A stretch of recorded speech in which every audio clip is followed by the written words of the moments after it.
যখন কোনো বান্দা সূরা ফাতিহার একটা করে আয়াত বলে আলহামদুলিল্লাহি রাব্বিল আলামিন, সঙ্গে সঙ্গে আল্লাহ জবাব দিয়ে বলেন হামিদানি আবদি, বান্দা তুই আমার প্রশংসা করলি।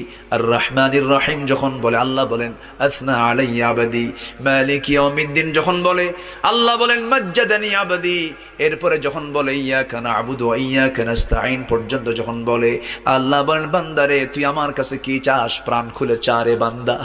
ইহদিনাস সিরাতাল মুস্তাকিম থেকে শুরু করে নিয়া ওয়ালাদ-দাল্লিন পর্যন্ত যখন বান্দা বলে তখন আল্লাহ বলেন বান্দা নামাজের মধ্যে এমন প্রেমের খেলা খেললি বান্দা, তুই যা চাইলি সব আমি আল্লাহ কবুল করলাম।